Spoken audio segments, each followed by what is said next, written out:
Hey everybody, it's me, Trader Max here with DexFXMarkets.com. In this video, we're going to be talking about the arrows, the Hilt box, and the statements. Oh my.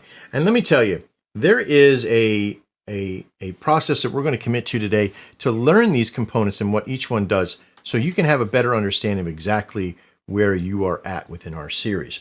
Now, if you're already familiar with Dex Atomic, and this has to be very important for you to understand, you should all be very familiar with the Dex Atomic series. If you're on this video, you've watched all the other videos, okay? Or you have been here a while and you know what it is, you've already done it before. At one point or another, you have worked with or have demoed the Dex Atomic system. If you haven't, quit what you're doing right now and go back and do some homework, okay? Because this is all off of that series, all right? Knowing the different levels and what the hours are and how they're committed to, what the statements are and how they work over a Nadex and all that stuff. What you probably don't know a lot about is the statement lines that we have here and the Hilt box. The Hilt box, which is an acronym, stands for high, low, and time. We just threw the I in there, okay? So this Hilt box has a very important value. Its first value is to give you an understanding of what the market's doing within a particular time. Excuse me. Basically encapsulating a level of either trend or bounce trend or what have you. And why is this so important to have over a 4-hour period?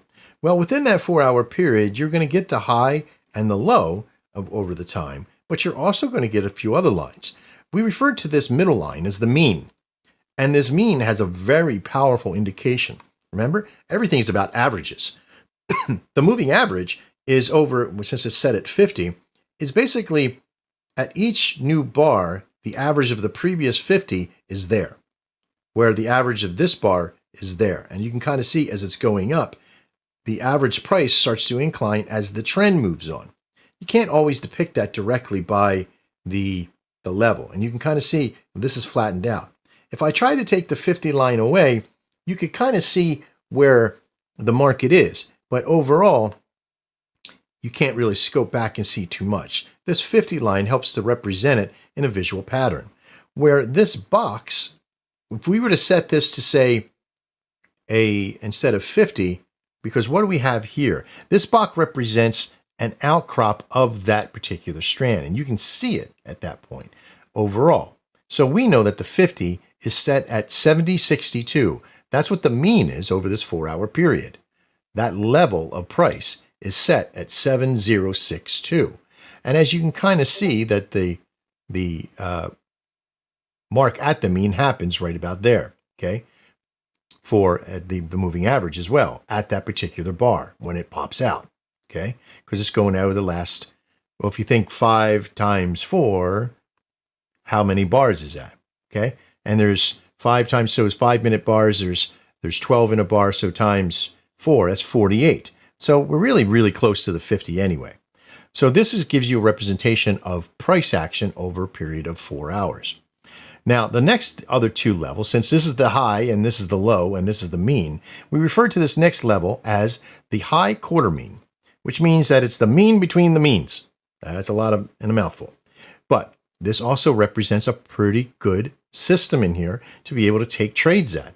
Since we start, depending on the arrow's direction, a high-risk trade will always be the first mean to it. So whether a quarter mean or a half mean, right? Quarter mean or the mean, all right? A low-risk trade will always be 2 levels up or down, depending on the direction. So on this arrow, since it's below the quarter mean here and in between the low, the first mean is the 0.25, which is the high risk. The low risk then would be the 0.05. Now, if the price at the time of signal was to happen between the 0.25 and the 0.5, the 0.5 would be the high risk, and the 0.75 would be the low risk. And this will also happen if it ever were to be able to get in between this area. But we have a disqualifier for most trades that if they're above the mean, they fail. So we've taken that out. So it really shouldn't be between here, and you should never have a sell that has a statement price up by the high, okay? Just wouldn't make any sense. Now, this is also true on the system when it's on a buy as well. Let me see if I can find one with a buy in there.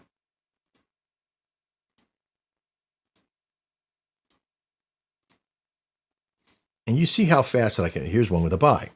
Now, you can kind of see that the price is just kind of squeaking right at that high, right? And that's okay. So the very first one is the quarter mean high, so it's 0.75, and that's the price you would use to find a statement over at Nadex. If we were to switch this to low risk, boom, just like that, hit OK, you can see this green line is where it fired off. So this is the best way that I can define the Hilt box in one little phrase.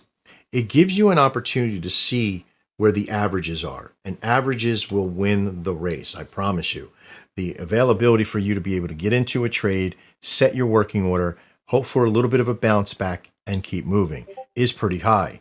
Now, how high is it? We're going to talk about that later on in our relative data section of the system to know more about the data and, win and loss ratios and all that kind of stuff. You should already have a good feeling what consistency plus volume equals goal is. You should already have an understanding of incremental crawl and what you should be doing. And again, if you don't, head back and learn them. Now, I've described the arrows as the direction of a little sneak peek of a direction of the market, and the Hilt box as a guide or a validation of that signal, further validation. There's also within the Hilt box the availability to go what we refer to between the high and low risk as a medium risk. And what we look, and which I'll show you later, is how to decipher when to do that and when not to do that. When to split the mean, when to go higher into risk, and when not to. But that's really going to be on to you and how much trading experience you have. I can trade at any level in between those if I see certain things happen. What those things are and how they'll unfold only comes with experience. Okay?